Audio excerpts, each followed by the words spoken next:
Milunka Savić Gligorević, Koprivnica, 1890 ili 28. jun 1892. Beograd, 5. oktobar 1973. bila je srpska heroina Balkanskih ratova i Prvog svetskog rata, narednik u drugom puku srpske vojske knjaz Mihailo, žena sa najviše odlikovanja u istoriji ratovanja. Ranjavana je u borbama 9 puta. Zbog neizmerne hrabrosti Francuzi su je prozvali srpska Jovanka Orleanka. Rođena je 1890. ili 28. juna 1892. godine kako piše u njenoj članskoj karti Udruženja rezervnih vojnih starešina u selu Koprivnica kod Jošaničke banje u Raškoj, od majke Danice i oca Radenka, kao najstarije dete. Imala je dve mlađe sestre Mijonu i Slavku i brata Milana. Mada je izrasla u lepu stasitu devojku, udaja je nije zanimala. Kada je po objavljivanju ukaza o mobilizaciji 30. septembra 1912. godine i došlo do masovnog odziva, Milunka je odlučila da se prijavi na jednom od mobilizacionih zborišta u Beogradu. Registrovala se pod imenom Milun Savić. U Balkanskim ratovima 1912. i 1913. godine borila se preobučena u muškarca. Njen anatomski pol otkrilo je bolničko osoblje posle ranjavanja u Bregalničkoj bici, skoro godinu dana posle pristupanja srpskoj vojsci. U Prvom svetskom ratu takođe se prijavila kao dobrovoljac. Primili su je vojvoda Putnik i kralj Aleksandar, koji ju je odredio u drugi puk. Bila je deo gvozdenog puka najelitnijeg drugog puka srpske vojske knjaz Mihailo. U ovom puku, osim nje, borila se i Škotkinja Flora Sands. Milunka se istakla kao bombaš u Kolubarskoj bici. Tu je, za višestruko herojstvo, dobila Karađorđevu zvezdu sa mačevima. U jesen 1915. godine u Makedoniji je teško ranjena u glavu i tako povređena se povlačila preko Albanije. Posle nekoliko meseci oporavka vratila se na Solunski front, gde je učestvovala u bitkama na leto i jesen 1916. godine. Tu se istakla u bici na Kajmakčalanu u okuci Crne reke, kada je gvozdeni puk bio priključen 122. francuskoj kolonijalnoj diviziji. Tada je zarobila 23 bugarska vojnika. Dobila je mnoga i najviša odlikovanja, među kojima i 2 francuska ordena Legije časti i medalju Miloš Obilić. Jedina je žena na svetu koja je odlikovana francuskim ordenom Ratni krst sa zlatnom palmom. Kada je 1920. godine demobilisana, nije imala gde da stanuje, pa je noćivala 16 dana u Prokopu, tražeći nameštenje i smeštaj. 15 godina je radila najteže i najprljavije poslove. Bez škole i samouka, posle rata je najpre radila u Bosni i Hercegovini kao kuvarica, bolničarka, kontrolor u fabrici vojnih uniformi. Udala se 1922. godine za 8 godina mlađeg Veljka Gligorovića iz Mostara, gde su se i upoznali, a 1924. dobili su ćerku Milenu. Usvojila je još 3 ćerke, Milku, koju je pronašla zaboravljenu na železničkoj stanici u Stalaću, Višnju, od 1921. do 2004. svoju sestru od ujaka, rođenu u poznim godinama, i Zorku, uzetu iz sirotišta na Dalmatinskoj obali, koja je imala hendikep, pošto je preležala meningitis. Veljko je imao posao u pošti, kasnije je premešten u Banja Luku.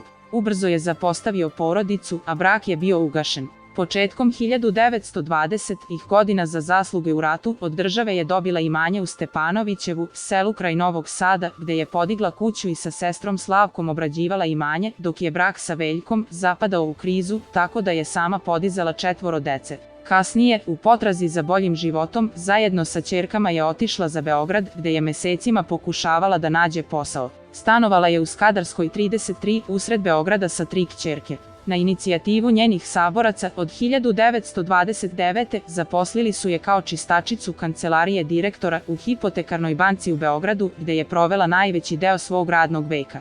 Zanemarena i od svih napuštena, penziju je stekla radeći. Odbila je ponudu da se preseli u Francusku i da dobija francusku vojnu penziju. Umesto toga, izabrala je da živi u Beogradu, gde su ljudi brzo zaboravili njene zasluge. Za sve to vreme iškolovala je i odgajila 30 dece koju je dovodila iz svog rodnog sela. Između 2 svetska rata su je poštovali širom Evrope. Pozivali su je na proslave jubileja, obilaske ratišta, polaganje cveća na grobove palih, a na susrete s ratnim drugovima je odlazila u Šumadijskoj narodnoj nošnji, ukrašenoj dobijenim odlikovanjima.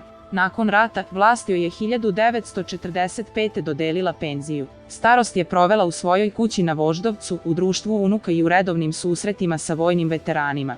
1972. godine Skupština grada Beograda dodelila joj je jednosoban stan u naselju Braće Jerković na 4. spratu u zgradi bez lifta. Godinu dana kasnije, nakon 3 moždana udara, umrla je štrikajući, prema ispovesti njenog unuka, u tom stanu 5. oktobra 1973. godine. Porodična kuća je prodata 1974. godine. Sahranjena je na Novom groblju u Beogradu. Njeni posmrtni ostaci preneti su iz porodične grobnice u Aleju Velikana 40 godina nakon smrti 10. novembra 2013. godine. Milunka Savić je najodlikovanija žena Prvog svetskog rata. Na njenoj bivšoj kući na Voždovcu, u ulici koja danas nosi njeno ime, postavljena je spomen ploča. U Jošaničkoj banji je 1995. godine podignut spomenik u prirodnoj veličini vajara Ljubiše Mančića. Udruženja ratnih dobrovoljaca od 1912. do 1918. njihovih potomaka i poštovalaca u Beogradu Milunku Savić je proglasilo za svog počasnog člana. Radio-televizija Srbije je snimila dokumentarni film posvećen njoj. Autorka filma je Slađana Zarić, a režiserka Ivana Stevens. Film je premijerno prikazan oktobra 2013. U Domu vojske u Beogradu napravljena je i multimedijalna izložba delo iste autorke, koja je prikazana u septembru i oktobru 2013. godine. Predstava pod nazivom Legija časti Milunka Savić u režiji Milenka Pavlova je premijerno izvedena na sceni Akademije 28 u Beogradu 28. januara 2014. godine.